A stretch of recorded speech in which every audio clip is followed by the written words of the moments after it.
What's up, ego hackers? Welcome to the C.S. Joseph podcast. So today is the first day from which I am going to be filming with a completely different camera setup. Same camera, this time completely different sound system. Hopefully it works out. Got a beefy wind jammer on it, and regardless of how windy it gets outside, hopefully it's going to get better. No promises, but hopefully. So, me trying to maximize my performance. A couple of quick announcements before we get on to this episode. Today's episode is going to be a little bit different and somewhat interesting because of the source of today's question is an unlikely source, and I never thought it would happen, but apparently it did. It's going to be interesting. Give you guys a hint, it is an ENFP related question, so fascinating. That being said, a couple announcements. So the new version of the test is going to be dropping very soon. I suspect it'll be dropping this week.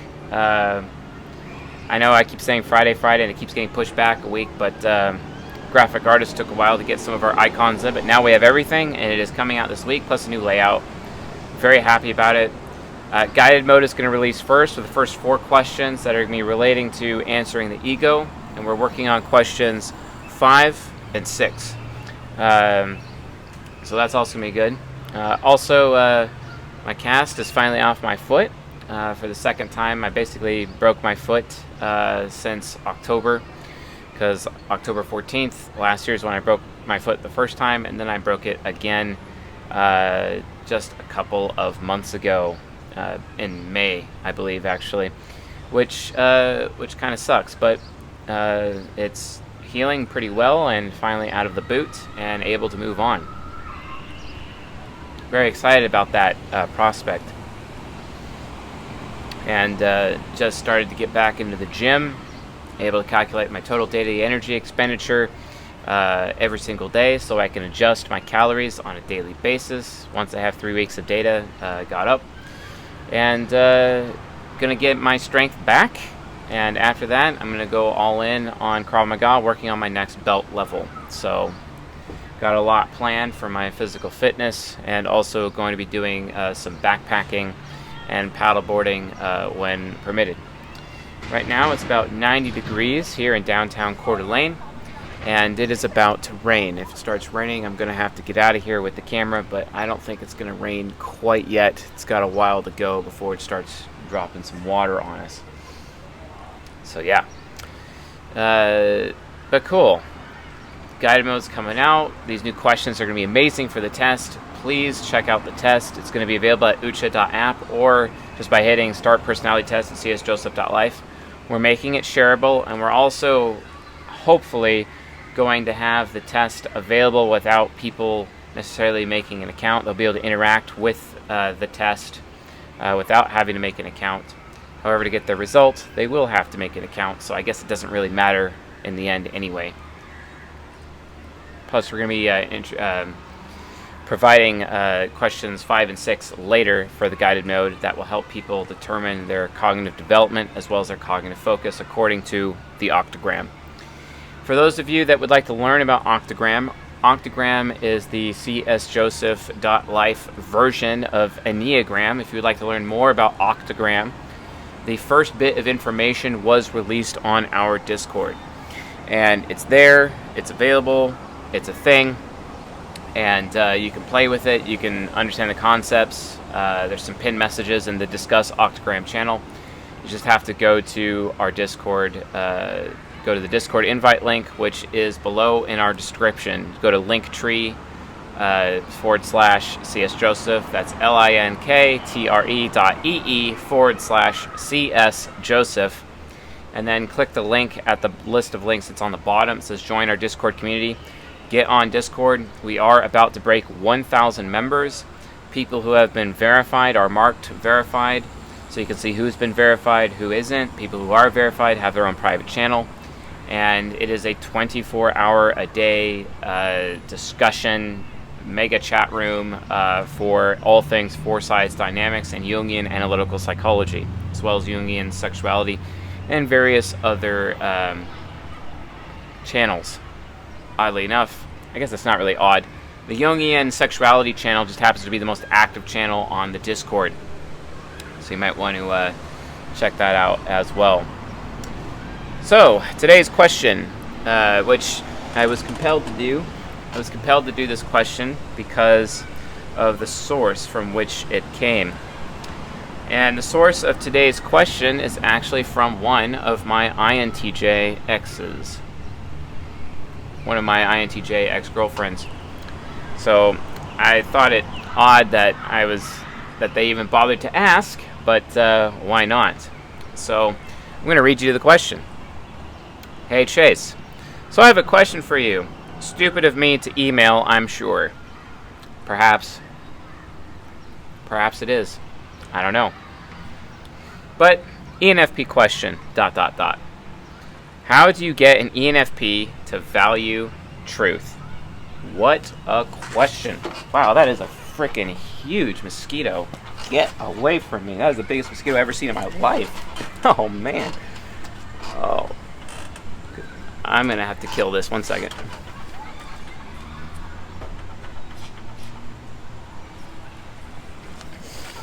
Whew. That was huge. That was the biggest mosquito I've ever seen. Oh, my God. Getting a little mosquito action here on the show. It landed on the ground after I hit it with my phone. And stomp. Yeah, can't come back. You know what's even gross? Like, just as I killed it just now, like, blood, like, splattered on the ground. So it just recently fed. Boy, am I glad I didn't let it bite me. Who knows what was in that blood. That would have been horrible. Disease carriers, you know what I'm saying? But that thing was freaking huge. That was the biggest mosquito I've ever seen in my life. Literally in my life. It was almost like, with its wings going and everything, it was almost the size of a quarter. Ridiculous. Alright, on to the actual show. How do you get an ENFP to value truth? Question mark. This has been something I'm dealing with. The lack of TI is rough with them, and how detached from reality and truth their beliefs can get, I find to be a bit maddening. I have some values push with my ENFP, and have found it nearly impossible to sway his beliefs, even if they make literally zero sense. I can see it being an issue for us down the road, and want to do what I can to remedy it now, hence my email. Because you're literally the only person I can ask. If you don't respond, no worries. Peace. So I got that email and I was like, interesting. And I thought to myself, you know what? This email is literally my ex-girlfriend asking about her current ENFP boyfriend. And I'm just like, wow. So my ex-girlfriend is asking me advice for her current boyfriend. That's ridiculous. That's entirely ridiculous. Just like, yeah, definitely not going to respond. However, the question in its own right actually has some merit, so I'm actually going to answer the question and share it with the audience. I already did respond to this email, and I already provided the answer to her, and she responded back and admitted that yes, it was for her ENFP boyfriend.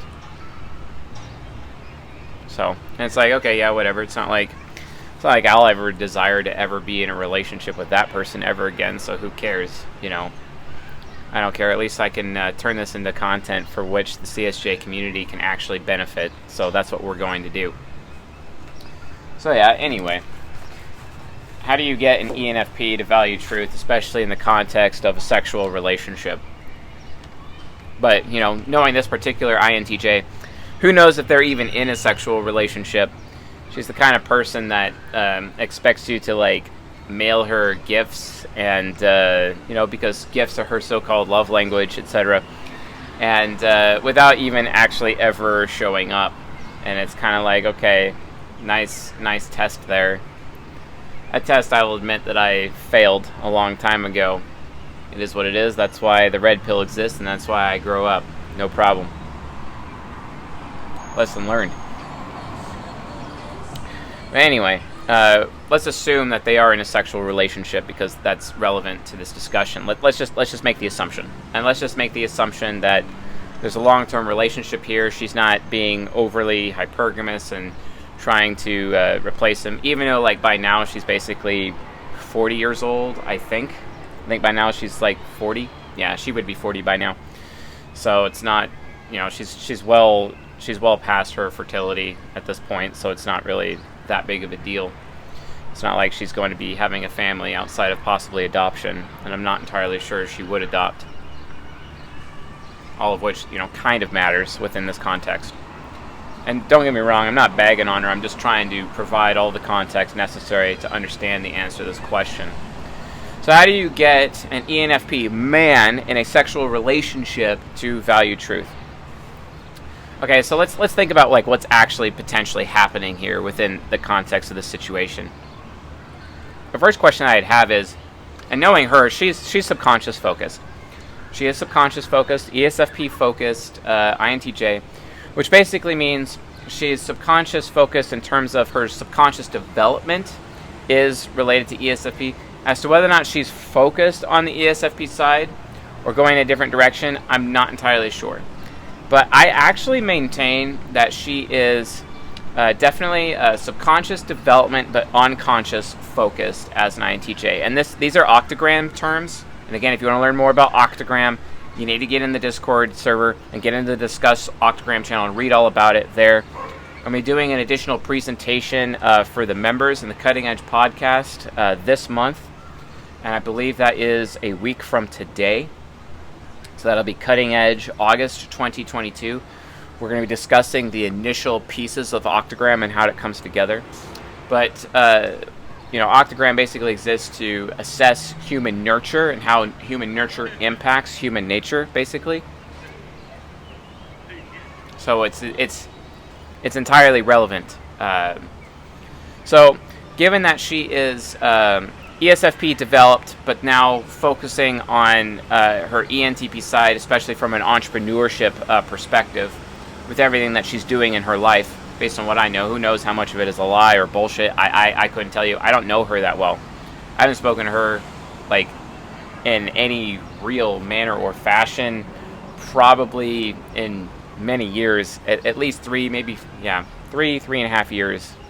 So, anyway. My information's out of date, in as much as her information about me is out of date, so it doesn't matter. And, this is me being compassionate with extroverted feeling child and answering her question, but also compassionate towards the audience, using my living virtues so y'all could benefit from this experience as well.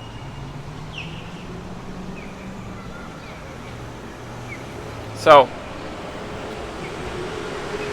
let's actually discuss what's going on. If she is ultimately what I've previously called subconscious focused, if she's there, and if that's who she actually is, subconscious developed with unconscious focus, meaning that she's developing her ENTP side, that would basically mean that her ENFP lover is probably the opposite.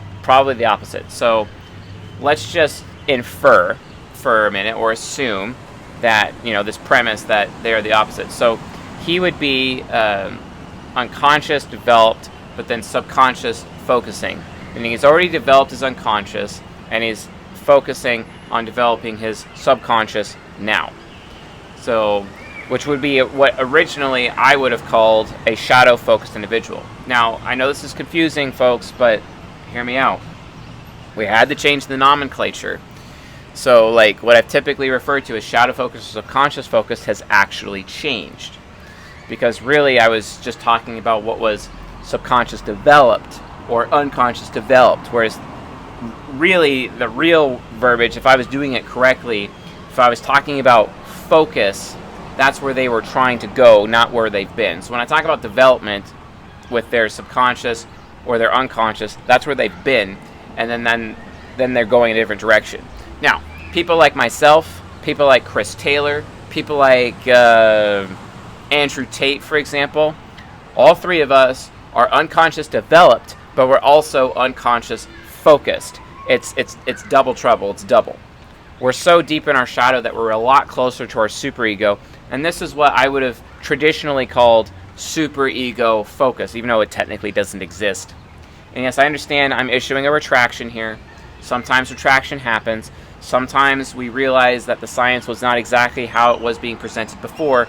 So I'm presenting it in this different manner for your all's benefit. Don't worry, we'll be changing all the content that's released from today forward. Will be sensitive to the Octogram pieces so that you guys can understand exactly what variants or subvariants there are of each of the 16 egos across both genders, right? And I'm using this particular episode to help demonstrate that. So please pay attention to that. And don't worry, eventually it'll be available on Ucha, and we'll make that available. Although Octogram may end up being a paid feature, while the test will be, for identifying your ego, will be completely free. All right, so just bear with me on that. We're also going to be doing some kind of, it's not really a Kickstarter campaign, but we're going to be having, one-time fees go out for tiers, and so people can get verified, to get a verified tag, because we're turning Ucha into a social media, so wouldn't you want to have that blue check mark? Although we're probably going to have a different setup instead of just the classic blue check mark of death that I loathe with a fiery passion. But, it is what it is. We're going to have something different. So, but anyway, one thing at a time. All that money raised will literally go right to the developers to help pay for the development of the software. And I'm very excited about it. So, after a million tangents, let's get back to the regular scheduled content here. Alright, so this ENFP would be what I traditionally call shadow focused. He is unconscious developed, but then focusing on now developing his subconscious, basically. So my INTJ ex-girlfriend ends up having a pedagogue relationship with this ENFP man. It's also known as the companion level of sexual compatibility. So golden pair is affection level.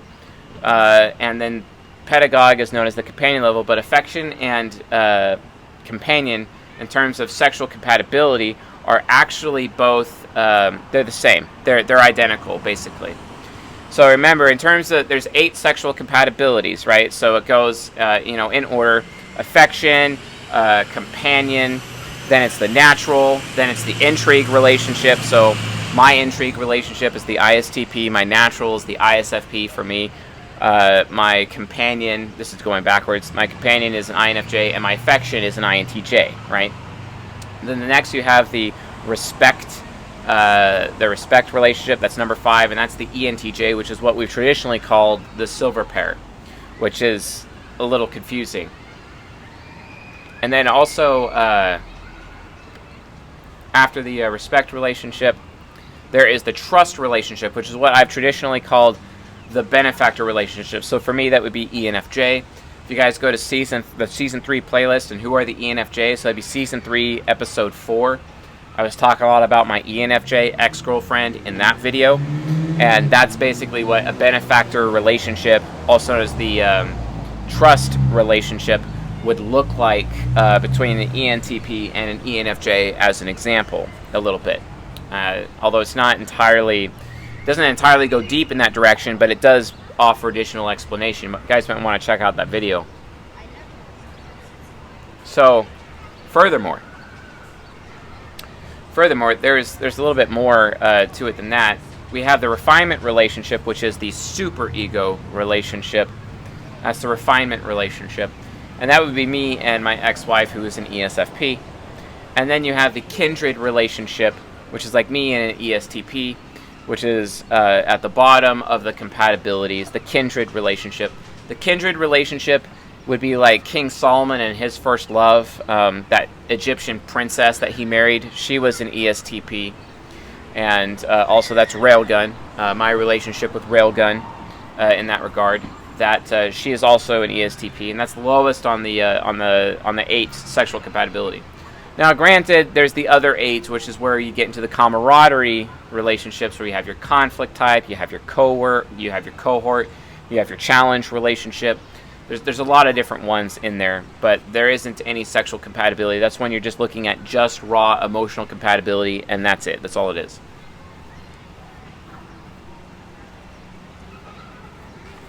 So once you have all that understanding, in terms of like, okay, what exactly does the human nurture look like for my INTJX? What does the human nurture look like for her ENFP or her ENFP lover?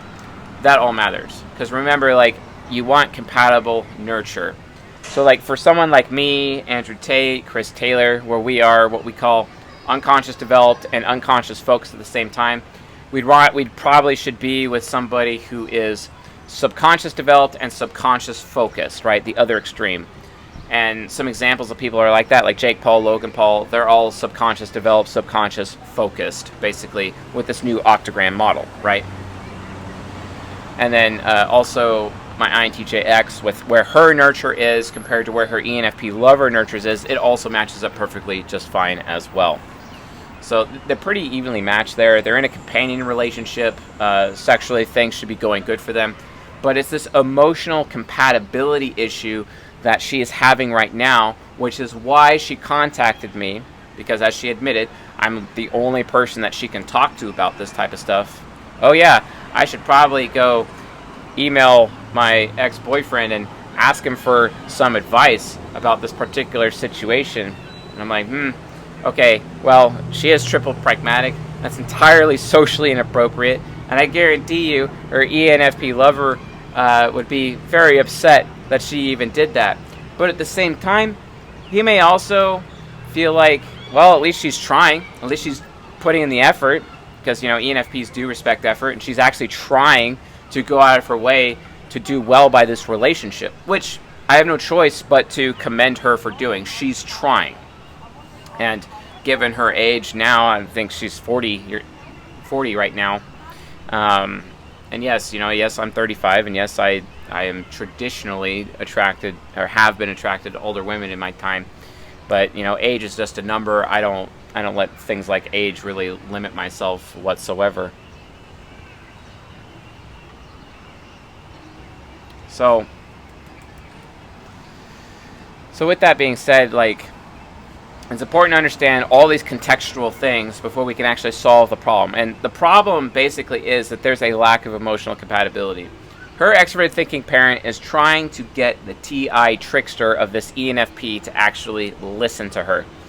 But the reality of the situation is when you're looking at an ENFP from this relationship, the sexual relationship perspective, from their perspective, anything can be true, anything can be false. It's all about what you believe.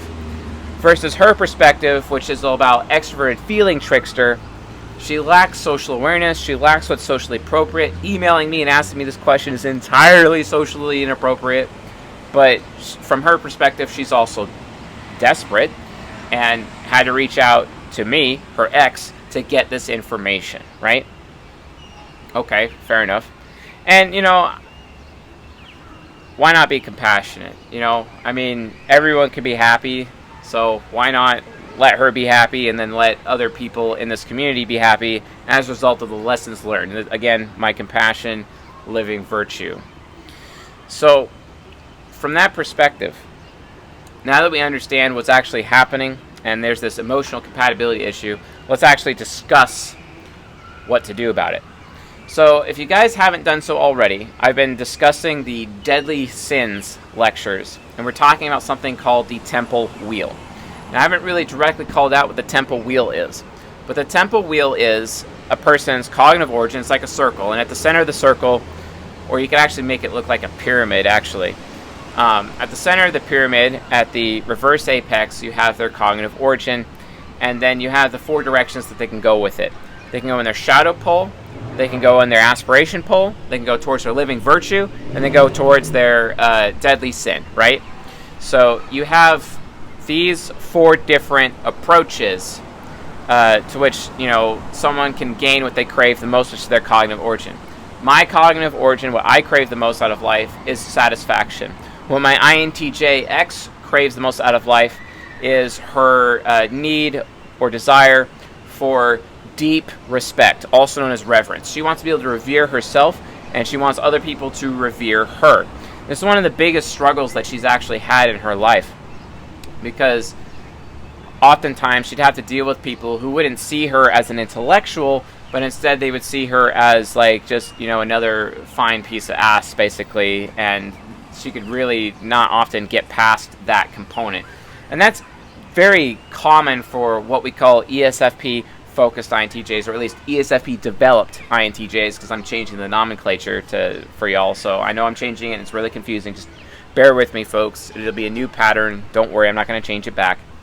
But given that she's ESFP developed, that has been a huge struggle in her life, right? And it's always hard for her in having relationships with men for them to just not see her as some mindless automaton and actually see her as an intellectual by and large. And she's trying to have that intellectual connection with men, but it's always something that's very difficult for an INTJ woman who is ESFP developed. Now, I've noticed that ENTP developed INTJ women, however, they actually have it pretty easy. Oftentimes, you know, they can have those intellectual connections with other people and gain reverence through those intellectual connections within their relationships.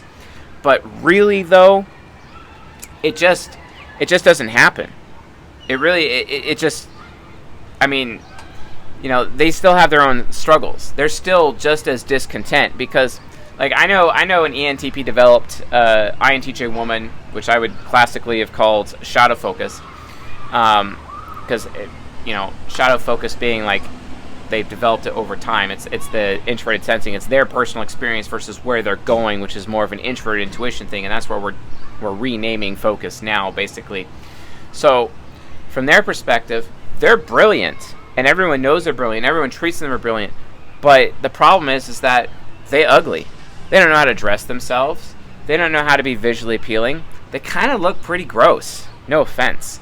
And I have a really, really, really hard time being attracted to an unconscious, developed INTJ woman. I really, really do.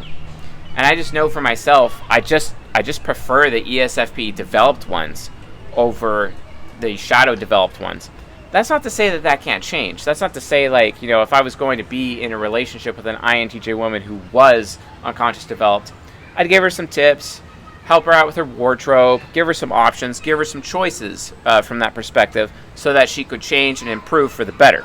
Well, ultimately, but then again, like, which woman is going to do that? And that's one of the struggles I have with unconscious developed INTJ women, because their TI critic is so strong that oftentimes they just tune me out. They just tune me out. They really don't want to listen to me, and they just want to just kind of use their ENTP unconscious, their ENTP shadows level of comfort with how they dress, with how they walk, with how they, you know, they're not really they don't really care about personal performance as much as an ESFP developed INTJ woman would actually be.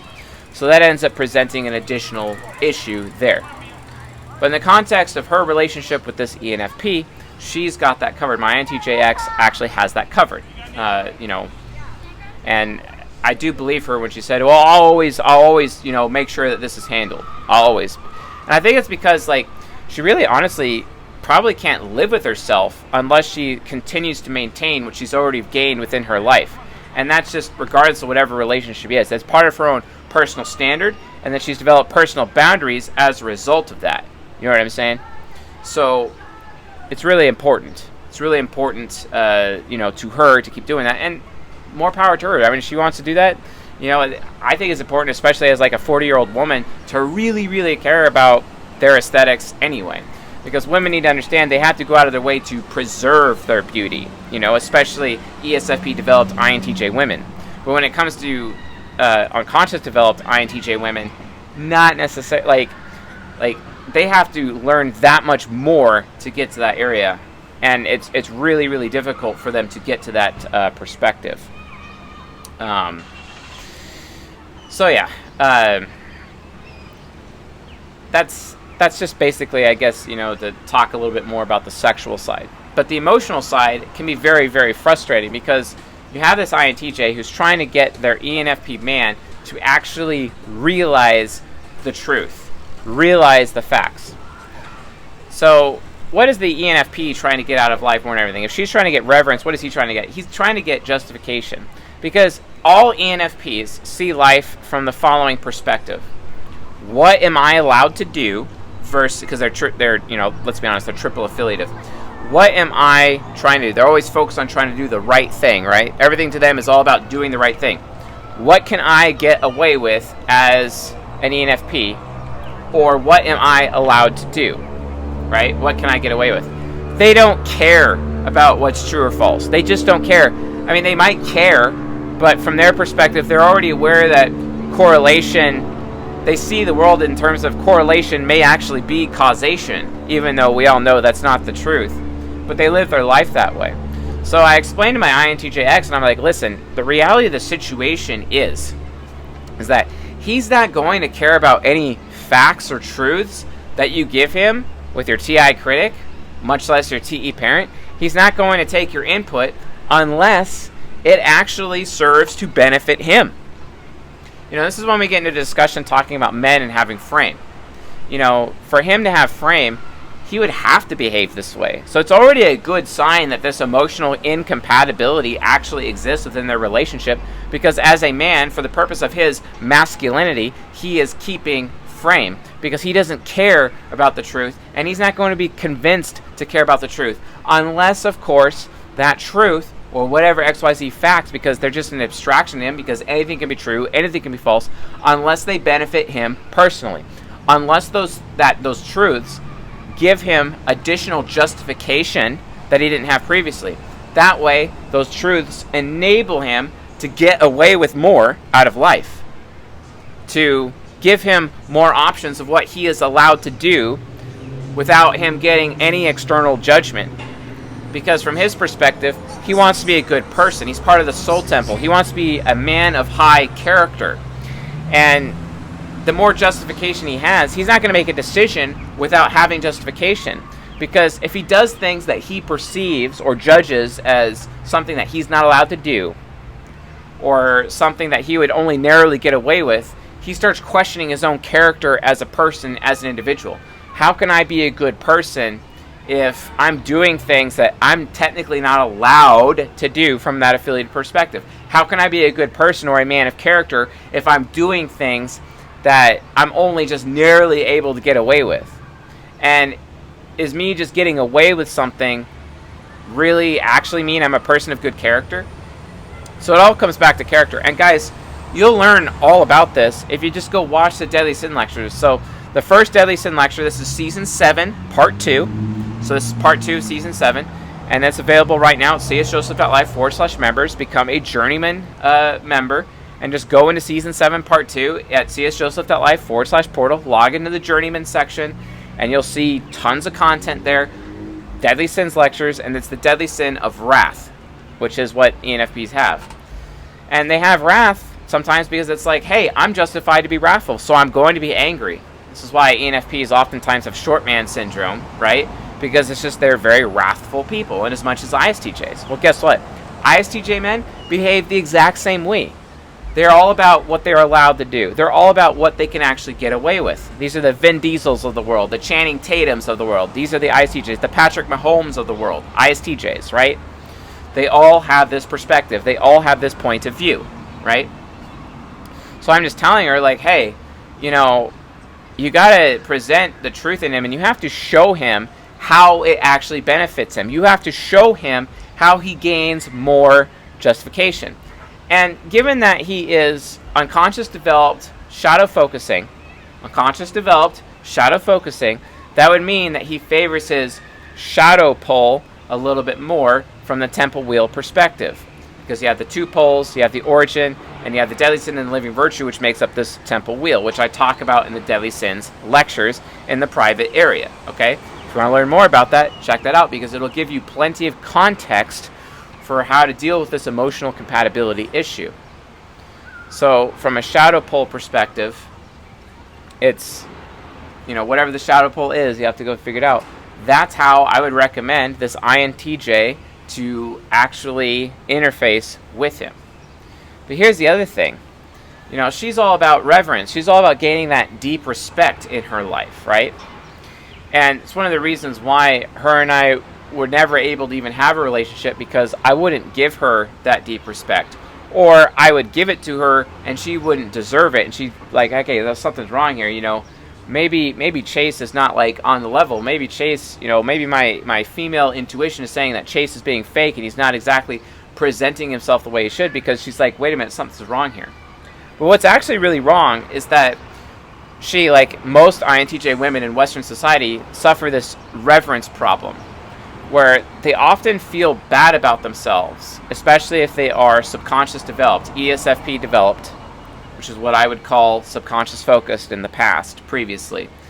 They all have this problem where it's like, I need to have the accolades out there that give me this deep respect, and if I'm not doing that, then I'm going to feel less of a person. It's really hard for these women to actually be submissive, extremely difficult, because if they are submissive, they actually end up feeling bad about themselves. Their FI child feels bad about themselves. So it's really hard for them to actually be submissive. Very difficult. Very, very difficult. And they have to learn how to be submissive, because guess what? That's what's actually going to gain them reverence as women. That's what's going to gain them deep respect as women, by being submissive. Because here's the thing.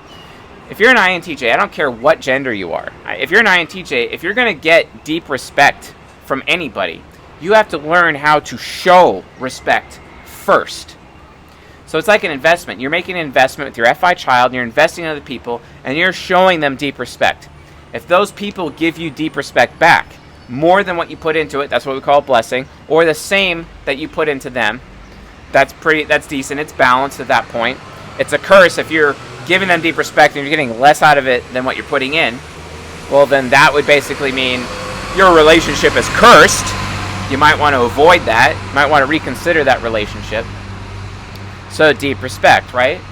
Now, if my INTJX was in a relationship with, like, for example, Andrew Tate, he's all about satisfaction. So he's happy with giving her reverence. He's happy with giving her that deep respect.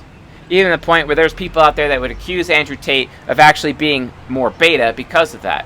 But no, he doesn't care about that reverence as much. It's just a secondary trait to him. Primarily, he just wants satisfaction. And as long as this woman, this INTJX of mine, in this hypothetical scenario, was giving him and satisfying him consistently, he would give her that deep respect consistently. It's a trade. Everyone's getting their cognitive origin, what they're really craving and looking for out of life. It's all about this cognitive origin, right? So in this hypothetical scenario, it's not really actually beta of him to be doing this, because he's getting what he's looking for, and that is ultimately satisfaction. Doesn't matter what your cognitive focus is. Doesn't matter how your human nurture is impacted. Everyone still wants their cognitive origin regardless. It doesn't matter. It doesn't matter where your development is. It doesn't matter where your focus is. It doesn't matter where your octogram is. It doesn't matter. Origin is king, right?